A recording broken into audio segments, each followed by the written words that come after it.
Kita periksa identitasnya Pak ya. Nama saudara ahli Kudri Sitompul. SH Pak ya. Tempat tanggal lahir Jakarta 12 Desember tahun 1955. Jenis kelamin laki-laki. Alamatnya Jalan Gading Indahut 8 2 Romawi. NH 16 garis miring 10. RT 021 RW 012. Pegangsaan 2 Kelapa Gading. Agama Bapak apa?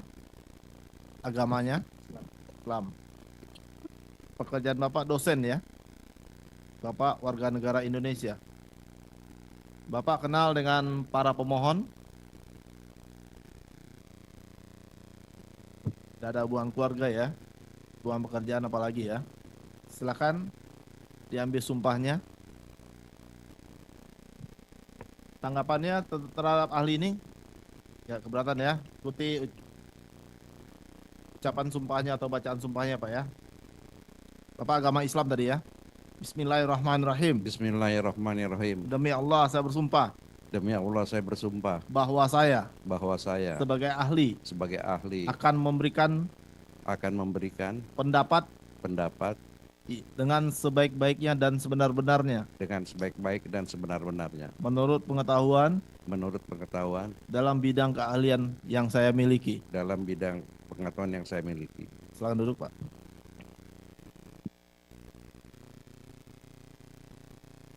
Baik, Bapak ahli Kudri Sitompul ini yang tim penasihat hukum pemohon ajukan ini akan memberikan pendapat seputar hal apa Pak? Acara pidana. Hukum acara pidana untuk 3 berkas ya.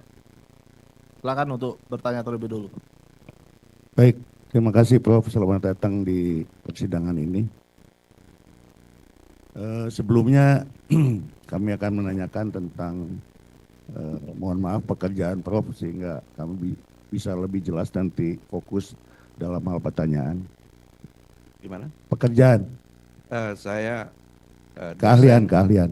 dosen hukum acara pidana di Fakultas Hukum Universitas Indonesia S1 dan S2. Ya. Baik, kita mulai dengan pertanyaan. Begini Prof, dalam satu rangkaian satu tindak pidana sesuai dengan sistem peradilan pidana Indonesia, tentu ada tahapan-tahapannya. Dimulai dari penyelidikan, penuntutan dan seterusnya sampai dengan vonis pengadilan. Pertanyaan saya, apabila tahapan-tahapan ini lompat, tidak melalui tahapan yang seharusnya dilaksanakan, misalnya dari penyelidikan ke penyidikan, gitu ya, kemudian nanti ke penuntutan dan lain sebagainya. Nah kalau tiba-tiba dalam satu peristiwa pidana, tiba-tiba penyidikan, ini bukan perkara tertangkap tangan. Bagaimana pandangan Prof? Dalam satu tindak pidana, tiba-tiba langsung penyidikan dia, tidak melalui penyelidikan. Baik, saya kira saya perlu jelaskan bahwa Undang-Undang Nomor 8 Tahun 1981 atau Kitab Undang-Undang Hukum Acara Pidana, menurut penjelasan pemerintah waktu menyampaikan ke DPR, waktu RUU KUHP itu disebutkan bahwa hukum acara pidana yang modern itu kita sebut juga dengan sistem peradilan pidana. Dan sistem peradilan pidana yang diatur ini adalah sistem peradilan pidana terpadu. Kenapa disebut sistem peradilan pidana terpadu? Karena di dalam desain hukum acara pidana kita itu dibagi pada prinsipnya 3 bagian besar, yaitu pemeriksaan sebelum persidangan, ya, kita sebut pre-judicial, pemeriksaan di muka sidang kita sebut sebagai judicial process, dan pemeriksaan setelah pemeriksaan sidang atau pasca judicial post judicial. Nah, apa yang dimaksud dengan sistem peradilan? Di dalam penjelasan itu, ya, pemerintah tidak menjelaskan sistem itu apa. Tapi kalau kita baca buku-buku teks itu, sistem peradilan pidana itu, misalnya saja yang paling diungkapkan oleh Profesor Marjono Reksadiputro. Pak Marjono itu menjelaskan dahulu mengenai apa itu sistem dan baru peradilan pidana. Sistem itu adalah suatu proses yang ajak, ya, yang established, ya, dari beberapa satu bagian, satu proses lebih dari dua bagian atau lebih, ya, dan proses itu yang akan teratur, ya, sehingga menimbulkan suatu pengertian dan atau suatu hasil. Ya, dicontohkan misalnya seperti ban berjalan di pabrik. Jadi dari pertama sampai akhir itu harus ada urutannya. Jadi misalnya tidak mungkin misalnya kalau bikin mobil, ya, tidak dibuat rangkanya dulu, langsung dibuat misalnya mesinnya tanpa ini gitu. Jadi itu yang dicontohkan oleh Marjono Reksadiputro. Jadi yang sistem peradilan pidana menurut Marjono bahwa itu adalah suatu proses, ya, yang teratur dari setiap bagian yang terkait dengan proses pemeriksaan pembidana. Apa itu proses peradilan pidana? Itu adalah proses orang dihukum, ya, karena diduga, ya, telah melanggar tindak pidana, diduga melanggar tindak pidana. Jadi adalah suatu proses penghukuman. Jadi bukan proses, jadi penghukuman itu disebutkan itu ada yang saya katakan tadi ada 3 tahap penting, judicial, dan post judicial, sehingga proses itu harus teratur. Nah, di dalam pasal 2 KUHP bahwa ajas yang diatur di dalam itu harus menentukan mengikuti apa yang diatur di dalam undang-undang ini. Nah, kalau kita lihat penjelasan pasal 2 KUHP, ya, jelaskan bahwa termasuk juga adalah azas hukum pidana. Nah, jadi maksudnya hukum pidana karena ini hukum acara pidana, tentu juga apa yang sejauh mungkin itu diikuti apa yang berlaku di hukum pidana. Nah, di dalam penjelasan umum Undang-Undang 8 tahun 1991 ada 10 ajas. Satu ajas yang itu ajas legalitas. Jadi azas legalitas itu semua proses peradilan pidana harus mengikuti proses yang ditentukan oleh undang-undang, ya, apakah itu di dalam KUHP atau di undang-undang lainnya. Nah, jadi kalau proses itu tidak diikuti, maka tentu proses itu tidak sah.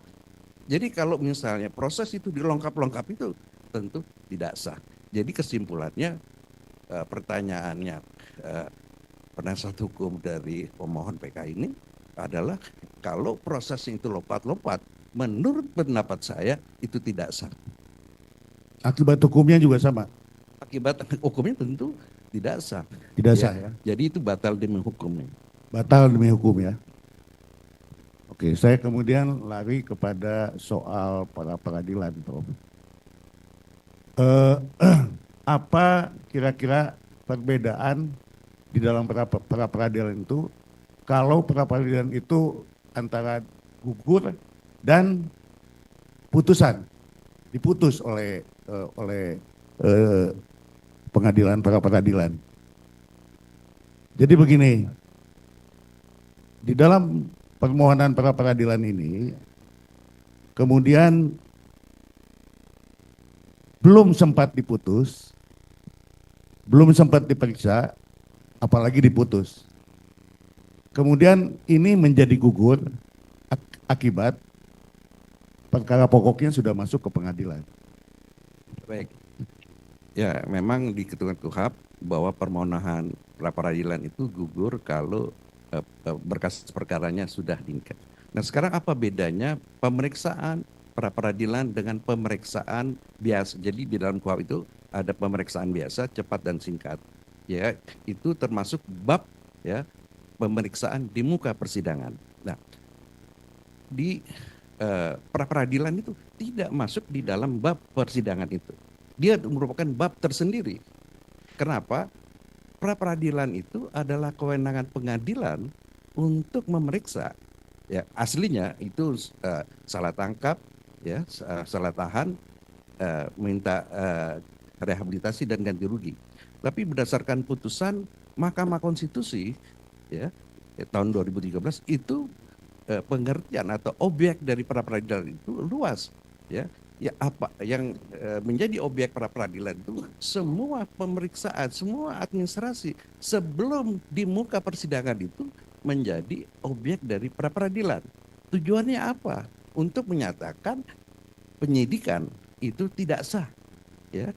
Ya, termasuk juga di dalam penyidikan termasuk penetapan tersangka tidak sah, termasuk penggeledahan yang tidak itu, termasuk juga penyitaan, termasuk sekarang menjadi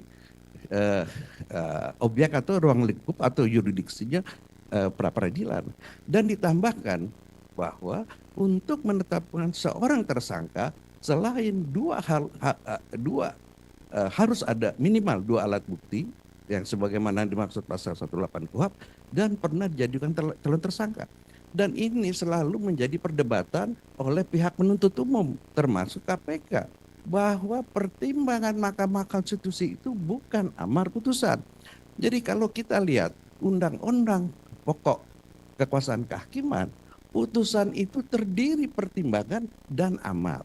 Amar itu adalah suatu resume yang untuk dilaksanakan kalau putusan itu sudah inkrah. Jadi pertimbangan itu, ya, menjadi bagian, ya, dari putusan. Jadi saya sangat setuju, ya, dengan perkara pra peradilan di dalam kasus ini, ya.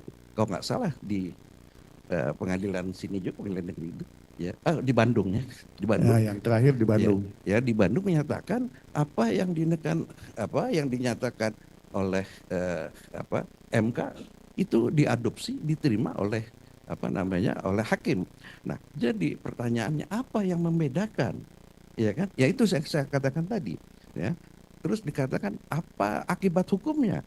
Ya, kan tidak ada akibat hukumnya karena sidang itu belum berjalan.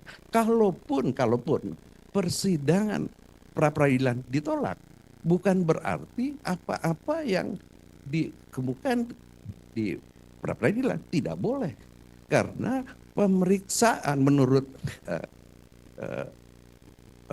Perma atau Semat nomor 16 tahun 2020 itu menyatakan pemeriksaan pra peradilan adalah segi-segi formalitas. Nah, padahal kalau kita lihat penjelasan KUHP bahwa tujuan hukum acara pidana itu, ya kan, adalah untuk mencari kebenaran material guna menegakkan hukum dan keadilan. Jadi pembuktian material. Jadi sangat beda, ya, antara pemeriksaan di pra peradilan dengan pemeriksaan di muka sidang yang biasa, ya, sebagaimana dimaksud bab 5 dalam KUHP itu. Nah, jadi saya katakan bahwa sebenarnya pemeriksaan pra peradilan itu bukan bagian dari pemeriksaan di muka, ya, sidang sebagaimana maksud bab 5 KUHP itu. Ya. Demikian. Begini, Prof. Apa esensinya antara sudah diputus dan gugur? Begini, kalau gugur artinya permohonan itu dengan beberapa alasan tidak bisa dilanjutkan. Kalau sudah diputuskan artinya apakah permohonan pra peradilan itu diterima atau ditolak. Itu saja bedanya itu. Ya, artinya bahwa dalam gugur itu artinya masalah pokoknya belum diperiksa, kan? Tidak. Ya. Jadi itu karena alasan, beberapa alasan, salah satunya karena sudah dilimpahkan, Ya. atau bisa saja pemohonnya menarik kembali. Itu, jadi ada beberapa alasan dinyatakan gugur gitu. Tadi Prof mengatakan bahwa dengan ditolaknya pun pra peradilan kemudian tidak menutup kemungkinan untuk diajukan di dalam Ya. tahapan-tahapan selanjutnya, Ya, apa yang termasuk di dalam upaya luar biasa peninjauan kembali ini. ya, kalau upaya hukum PK peninjauan kembali ini sebenarnya berbeda dengan pemeriksaan biasa. Karena bab mengenai peninjauan kembali itu tidak termasuk pemeriksaan permukaan sidang gitu.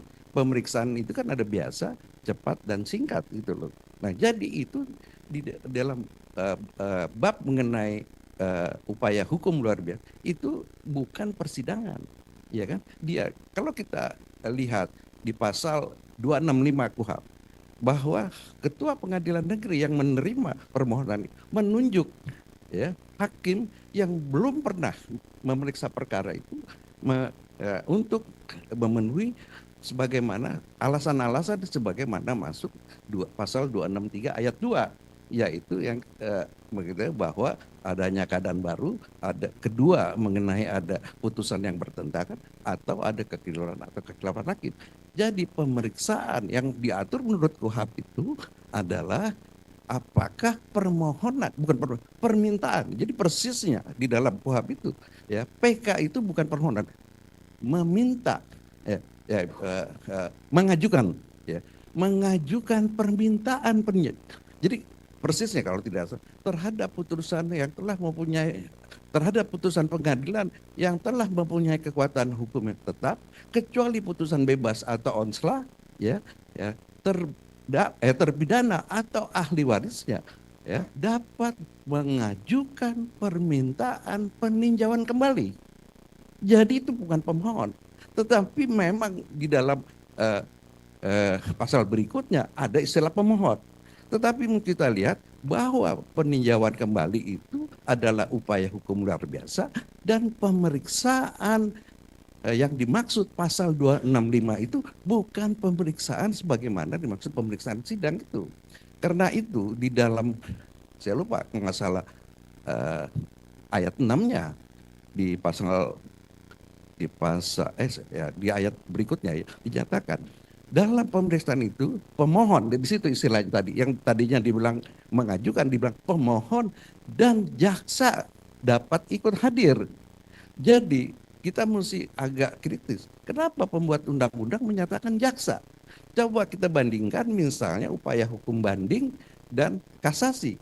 Disebutkan seorang pemohon kasasi wajib mengajukan memori kasasi. Dan pihak lainnya ya, harus diberikan memori kasasi.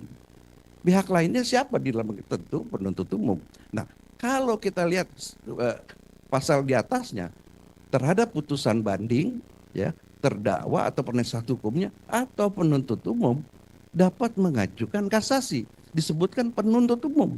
Kenapa bukan jaksa? Kalau kita lihat pengertian secara umum KUHP itu apa yang dimaksud penuntut umum adalah kejaksaan yang mengaju di ke pengadilan. Jadi tidak semua kejaksaan itu adalah penuntut umum. Ya, jadi yang disebut penuntut umum adalah petugas kejaksaan yang ditunjuk yang disebut dominus litis ya, jaksa itu pemegang perkara yang datang hadir pengadilan atau yang memegang perkara tersebut. Jadi penuntut umum itu yang in charge di dalam suatu perkara. Tapi tidak semua jaksa in charge di dalam perkara tersebut.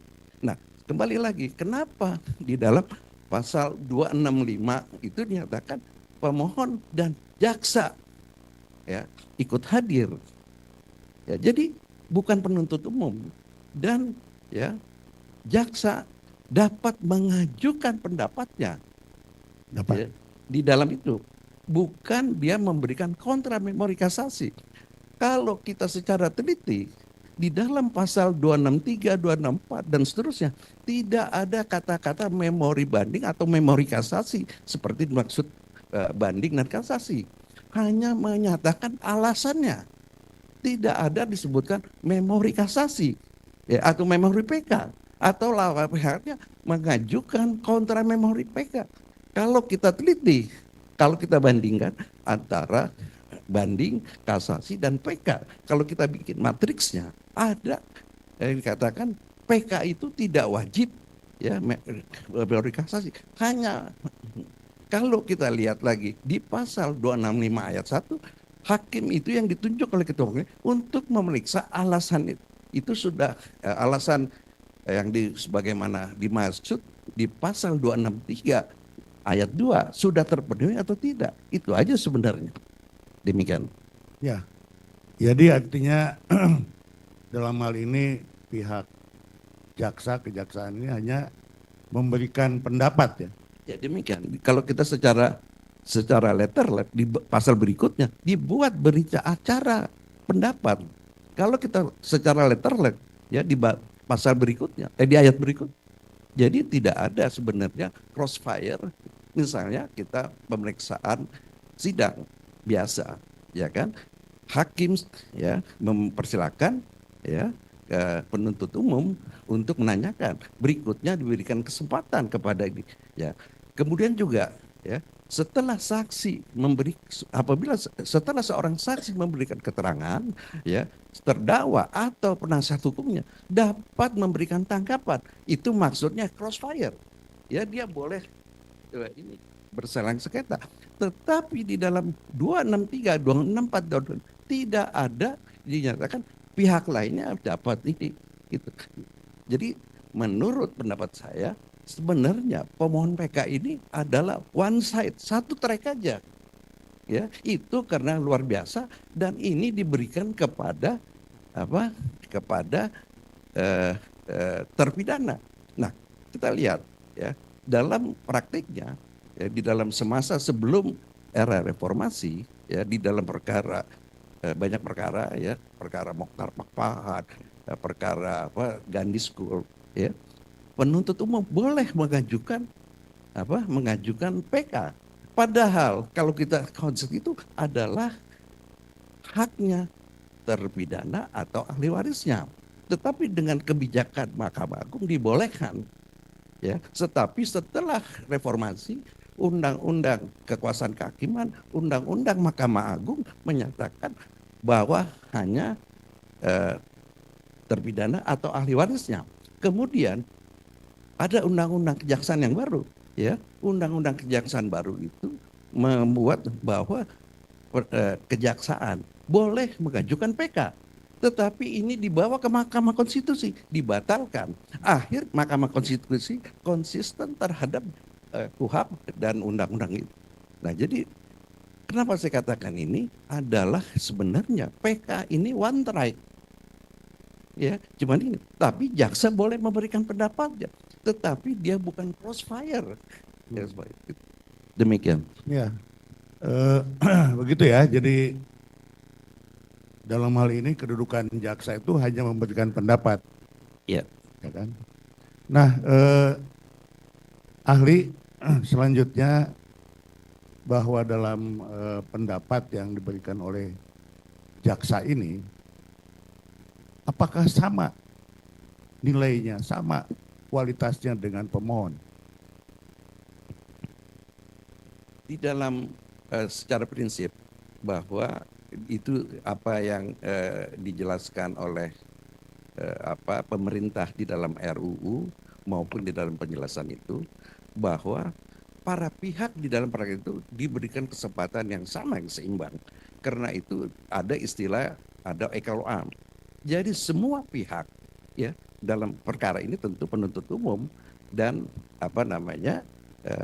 terdakwa atau penasihat hukumnya diberikan kesempatan yang sama.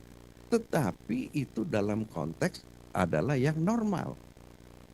Di dalam konteks yang luar biasa ini, ya kan, ya tidak ada ini. Misalnya sebagai contoh, kalau kita perbandingkan herziening di Belanda, itu adalah seperti kita mengikuti, ya, tidak seperti di persidangan biasanya. Kalau kita perbandingkan dengan di Belanda, demikian. Ya, ini perlu kami tanyakan kepada saksi ahli untuk mempertegas apa yang akan kami maksud selanjutnya.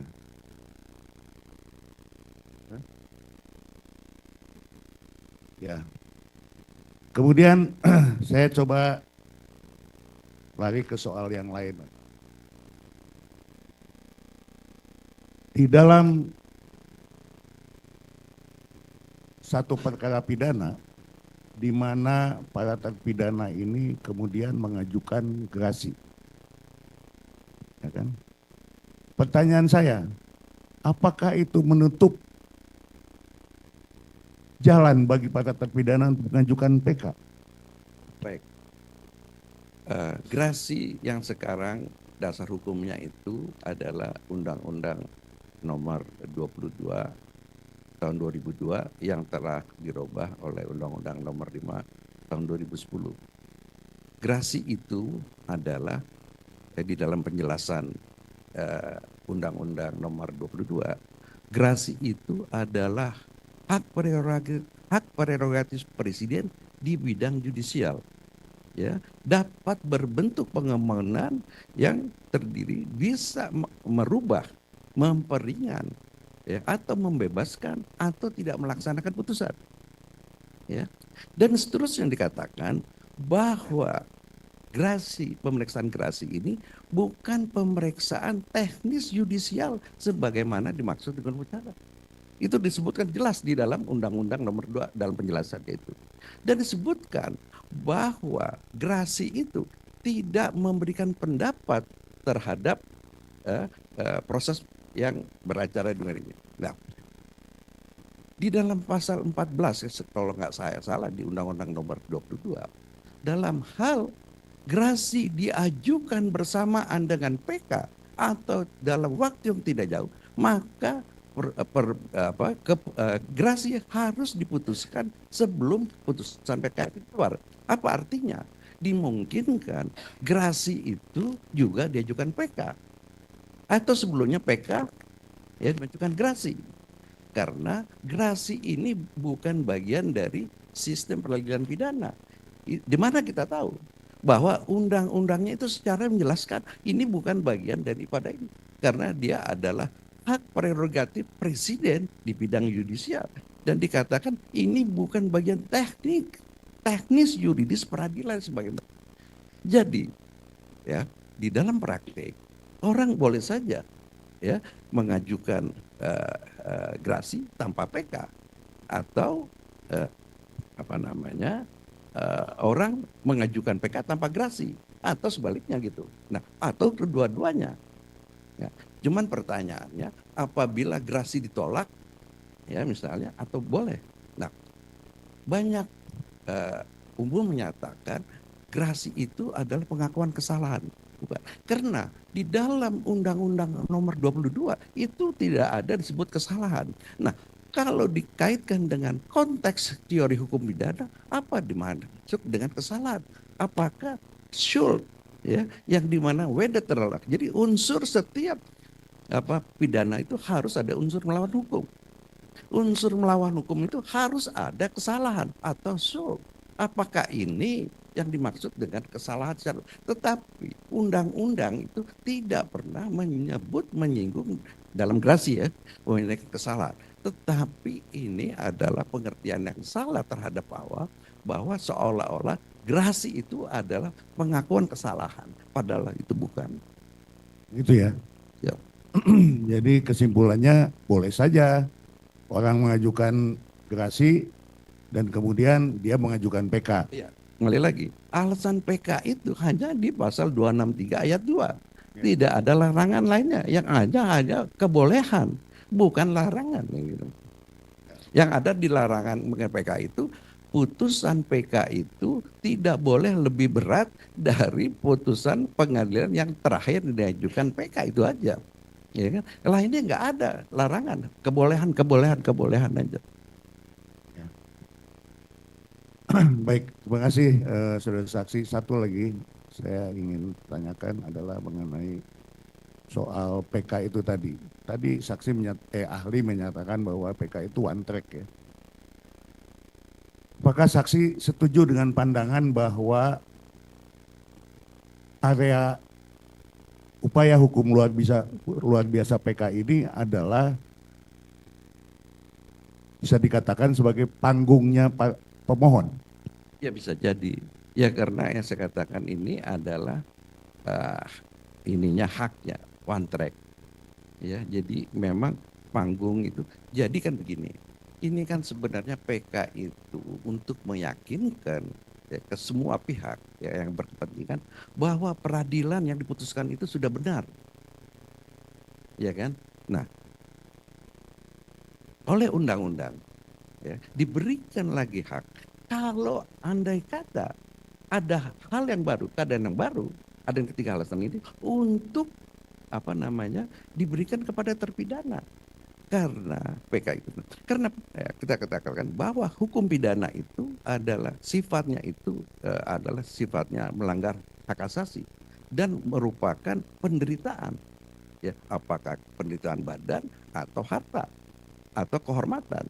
Karena itu menurut undang-undang hak asasi manusia, semua ini kan dihormati, dilindungi oleh. Tetapi begini, hukum pidana itu perkembangannya kan lebih dahulu dibandingkan kesadaran terhadap penghormatan hak-hak dasar manusia. Itu kan setelah abad pertengahan, ya, setelah orang sadar bahwa ini manusia itu adalah ciptaan Tuhan. Maka karena itu hak-hak dasar yang diberikan Tuhan harus dihormati. Itu kan baru tahun 17-an. Ya, atau misalnya lebih dipertegas itu oleh si John Locke, ya, yang sebagai bapak hak asasi manusia. Nah, jadi dengan demikian supaya memastikan orang yang dihukum itu betul dia salah, diberikan haknya lagi, ya, bahwa itu kalau memang ada syarat-syarat tersebut. Jadi kalau dikatakan ini adalah panggungnya si mengaju ke PK, saya setuju dengan mungkin alasan yang lain, tapi kalau saya setuju itu dengan alasan saya sendiri. Saya nggak tahu alasan yang nyatakan itu. Terima kasih. Baik, ada teman-teman sedikit ahli izin yang mulia. Di dalam pedoman teknis administrasi dan teknis peradilan pidana umum dan pidana khusus, buku 2 edisi 7 Mahkamah Agung RI Jakarta tahun 2008 halaman 8 sampai 11 antara lain menyatakan bahwa dalam pemeriksaan tersebut terpidana atau ini menyangkut proses PK ya ahli ya. Dalam pemeriksaan tersebut terpidana atau ahli warisnya dapat didampingi oleh penasihat hukum dan jaksa yang dalam hal ini bukan dalam kapasitasnya sebagai penuntut umum ikut hadir dan dapat menyampaikan pendapatnya. Pertanyaan saya, bagaimana ahli menilai aturan yang ini? Pendapat itu artinya pendapat, memberikan pendapat atau boleh meminta pendapat? Terima kasih ahli. Saya kira itu inline, sejalan dengan itu. Ya, jadi kenapa saya katakan itu? Saya juga mempertimbangkan yang ini. Karena buku petunjuk teknis itu sebenarnya sudah lama ya melalui pembahasan ya. Itu dibilang setiap tahun atau ini Mahkamah Agung ya itu melakukan sidang lengkap tiap kamar ya. Jadi itu hasil itu. Jadi di dalam sidang tahunan itu semua hakim itu dapat mengajukan pertanyaan dan alasan itu, dan akhirnya resumenya yaitu supaya itu jangan menjadi kebingungan hakim di bawah.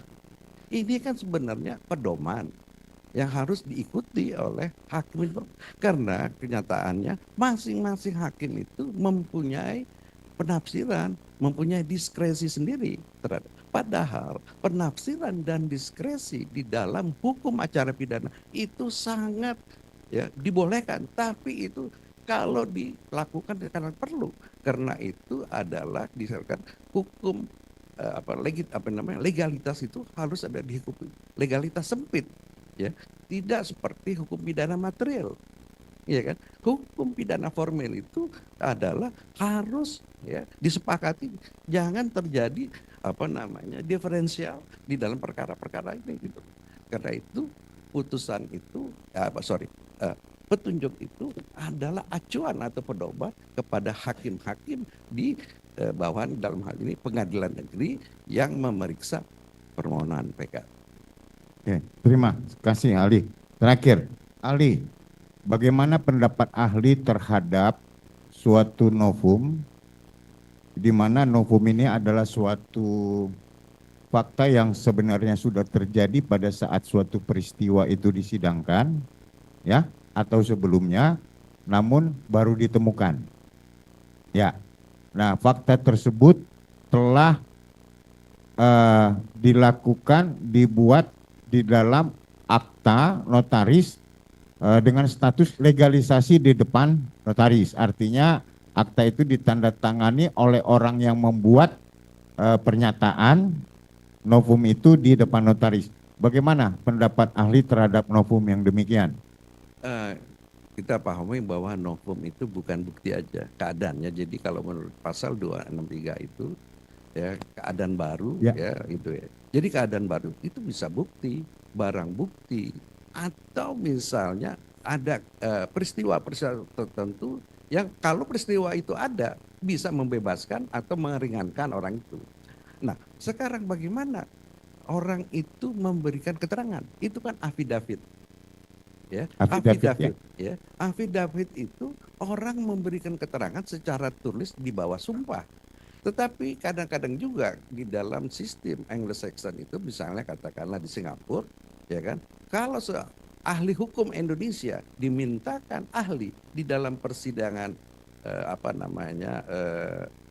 di Singapura, apakah itu karena perkara-perkara yang itu, dia memberikan keterangan itu di Indonesia dan tanpa disumpah, ini disebut afidavit juga.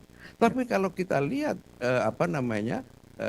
buku atau kamus atau kata pengerti ini ya, afidavit itu sebenarnya adalah orang memberikan keterangan tertulis di bawah sumpah. Nah, sekarang saya bukan ahli perdata, tetapi yang saya tahu karena itu kaitannya dengan pasal 263 264. Ya, jadi saya tahu apa itu notaris. Dia adalah satu pejabat. Ya, pejabat umum yang tugasnya untuk menyaksikan bahwa betul perbuatan itu dilakukan. Nah, cuman permasalahannya apakah orang memberikan keterangan tertulis itu volunteer atau fakultatif. Beda misalnya orang memberikan keterangan waktu membuat akte dan seterusnya, itu adalah keharusan, bukannya volunteer. Nah, tetapi bahwa dia diberikan sidang itu, nah karena ini berkaitan dengan berkaitan dengan ketentuan pidana, orang memberikan keterangan sumpah di muka pejabat, termasuk pejabat umum, notaris, hakim dan itu. Jadi kalau dia berbohong ada konsekuensinya. Nah, sekarang apakah itu menjadi novum atau sejauh ya novum itu kan ada fisiknya dan isinya. Ya, jadi novum itu bisa fisik yang baru atau bisa isinya baru. Tapi dalam konteks ini kan fisiknya dalam arti dia memberikan isinya juga baru dan dia di bawah sumpah. Jadi itu saya katakan novum itu tidak harus salah, barang bukti pun termasuk. Jadi menurut pendapat saya bisa dipertimbangkan itu sebagai novum menurut pendapat saya. Oke, terima kasih ahli. Satu yang mulia, ahli berpendapat bahwa jaksa bukan penentu umum dalam PK dan hanya memberikan pendapat. Bagaimana pendapat ahli apabila dalam pemeriksaan PK jaksa bertanya apakah dipukul hakim atau dipukul jaksa? Apakah saksi dipukul oleh jaksa atau dipukul hakim pada persidangan tahun 2016? Itu aja, cukup. Makasih. Maksudnya dipukul apa ya? Pertanyaan jaksa selalu ada, apakah saksi dipukul atau diancam pada saat persidangan tahun 2016. Jadi jaksa yang bertanya kepada saksi-saksi. Gitu. Oh, di dalam sidang PK Iya. jaksa menanyakan apakah waktu di persidangan dahulu Iya. dipukul Atau dipakai jaksa.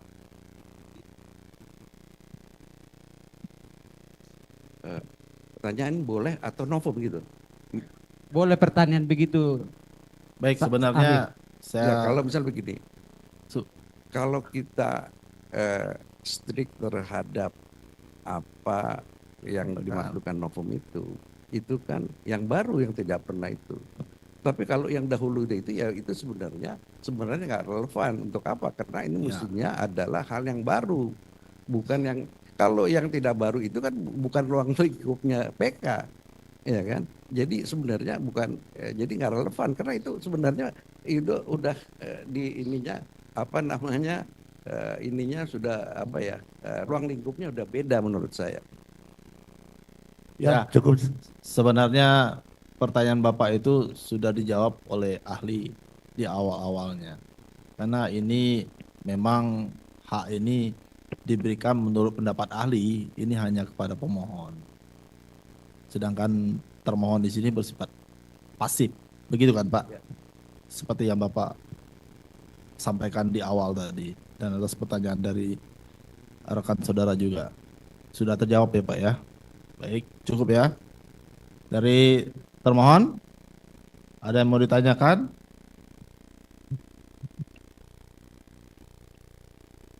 Silakan, Pak. Makasih Yang Mulia. Silakan, Pak.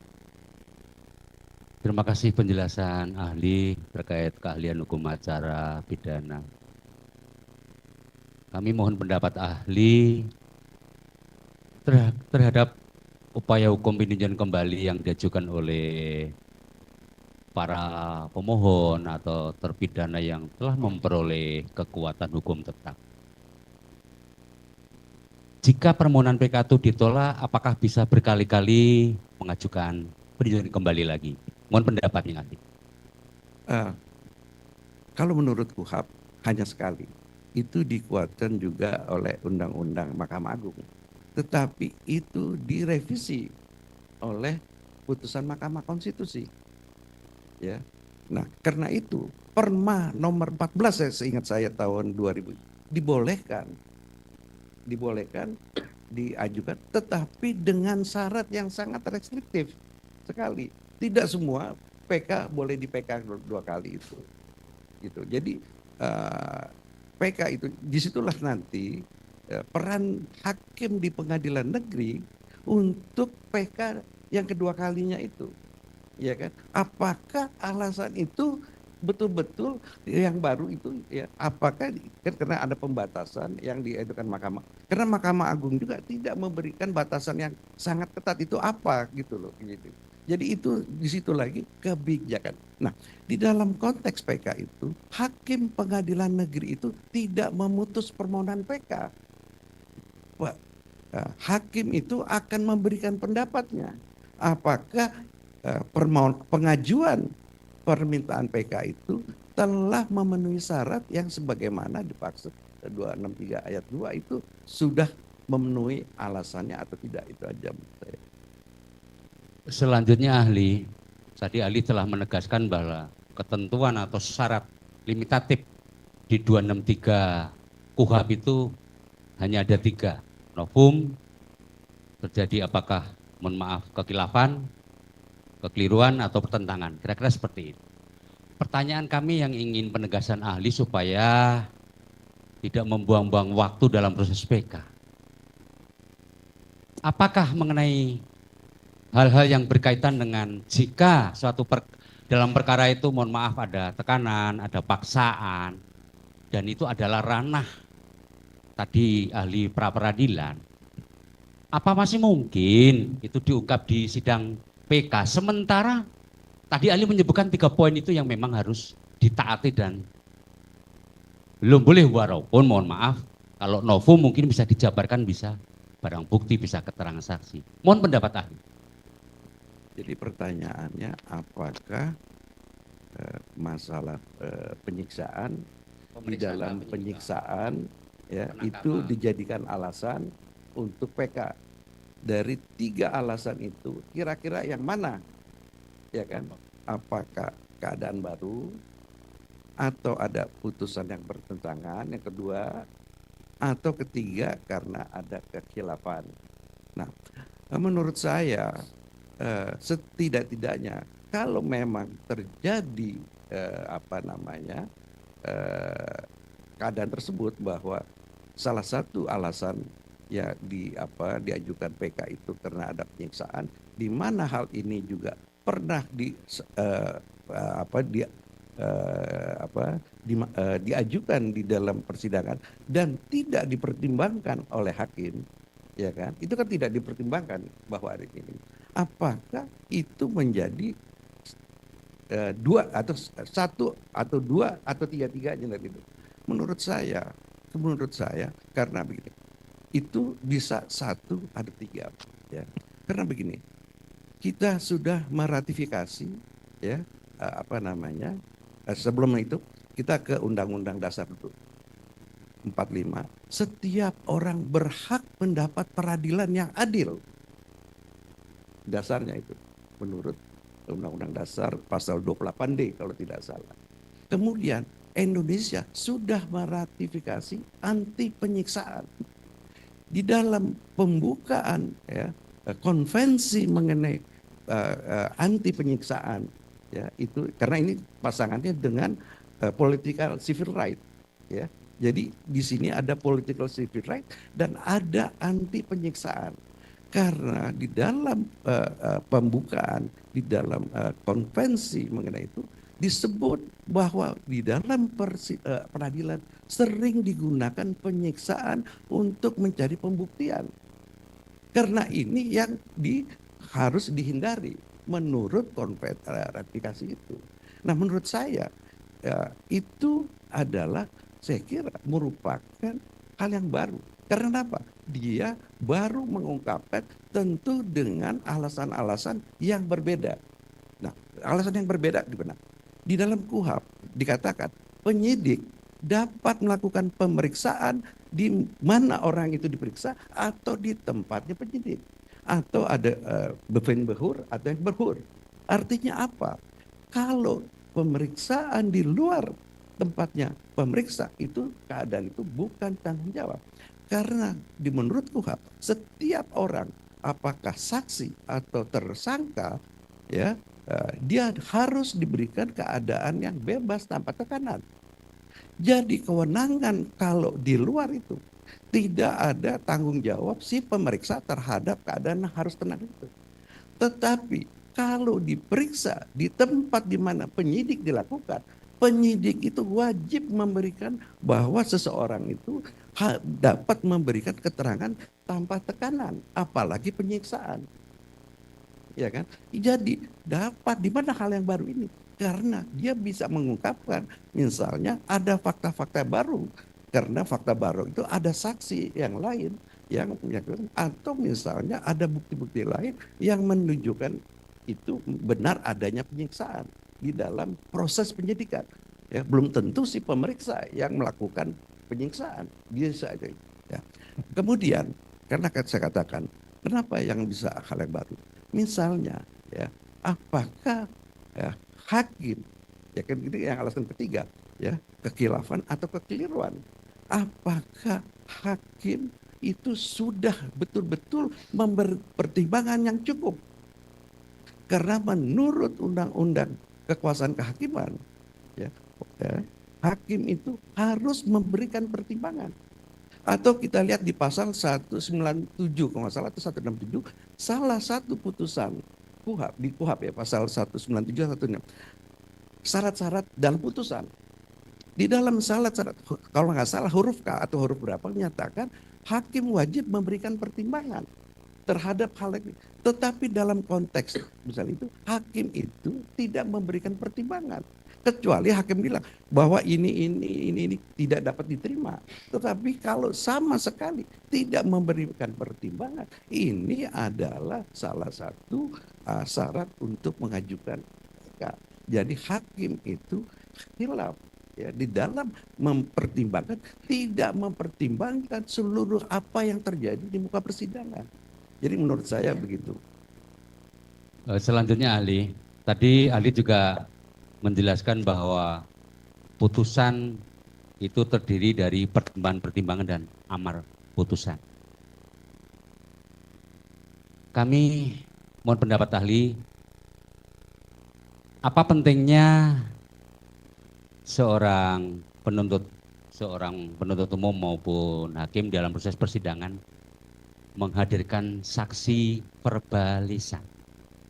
Apakah itu akan menjadi pertimbangan hakim dalam membuat putusan supaya proses peradilan itu berjalan sesuai dengan ketentuan, atau Ya. menurut ahli seperti apa? Ya, itu betul. Ya, bahwa kan dikatakan untuk meyakinkan hakim apakah itu terjadi pemeriksaan secara bebas atau di bawah tekanan, ya kan? Apakah secara fisik maupun psikis, ya itu perbalisannya dihadirkan. Tetapi secara manusiawi tidak akan ada orang mengakui kesalahannya kan, ya kan? Wajar dia harus mempertahankan karena dia sudah melimpahkan berkas itu ke penuntut umum. Dia penyidik itu wajib ya bertanggung jawab kebenaran terhadap berkas itu. Mau tidak mau dia harus pertahankan ya apa yang diinginkan. Nah, oleh karena itu ya saya lupa keputusan kepolisian nomor berapa, tapi itu pasti ada bahwa sejauh mungkin di ruangan pemeriksa dipasang CCTV. Ya, ini guna untuk menghindarkan. Tapi faktanya CCTV-nya ada tapi tidak berfungsi. Atau CCTV-nya tidak pernah diperbarui sehingga dia terdelete kali ini gitu. Nah, jadi sebenarnya pihak kepolisian itu juga sudah mengakui bahwa di dalam pelaksanaan itu ada penyimpangan. Ya, karena itu peraturan kepala kepolisian itu memasang CCTV. Kita ingat di dalam kasusnya Antasari, ya kan? Itu dipasang, bahkan di video oleh ini, supaya ini jangan menjadi fitnah, gitu loh. Nah, itulah saya kira verbalisan itu. Tetapi untuk mempertimbangkan hakimnya, apakah itu terjadi? Bukan satu-satunya menghadirkan verbalisan. Hakim itu melihat kewajaran di dalam pemberkasan itu. Ini adalah wajar atau tidak? Misalnya saja keterangan satu dengan yang lain tidak ada persesuaian. Misalnya keterangan itu ya tidak ada didukung dengan barang bukti. Barang bukti kan sebenarnya bukan alat bukti, tetapi kan jadi hakim itu mempunyai insting untuk memeriksa apakah ini pemberkasan ini wajar. Jadi satu-satunya ya, tetapi hakim itu kan mempersoalkan itu begini. Kan hakim memutus berdasarkan 183 itu kan bukan hanya keterangan saksi, ya kan? Ya, boleh aja saksi berbohong, ya kan? Atau ini kan alat bukti lain. Jadi kadang-kadang hakim juga ya tidak mempertimbangkan ini karena dianggap itu ada alat bukti yang lain. Saya kira pendapat saya begitu.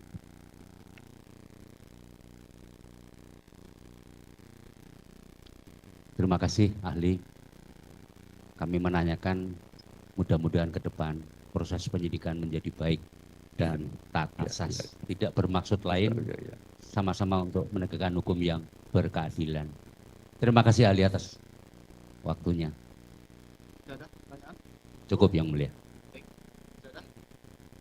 Baik. Bapak, masih ada yang mau disampaikan Saya kira selain cukup. yang Bapak sampaikan tadi? Cukup. Tuh, para pemohon Tapi nggak tahu ya. mungkin harapan Pendapatnya. saya sama dengan Pak Ya. Jaksa, Ya, ya Pak. harapan saya Ya. bahwa keadilan itu memang ya itu kebenarannya itu ada. Saya kira semua sama, saya jawab gitu. Terima kasih. Sama Pak, mudah-mudahan akan dapat memberikan keadilan. Kami pun berpendapat begitu Pak. Sama, sejalan dengan Bapak. Saya pikir tim penasihat hukum juga seperti itu pendapatnya. Ya, mudah-mudahan ya kedepannya akan lebih baik lagi. Baik, cukup. Terima kasih Pak atas pendapatnya, kehadirannya. Pemeriksaaannya sudah selesai. Kalau boleh pulang, silakan Pak. Untuk ahli selanjutnya,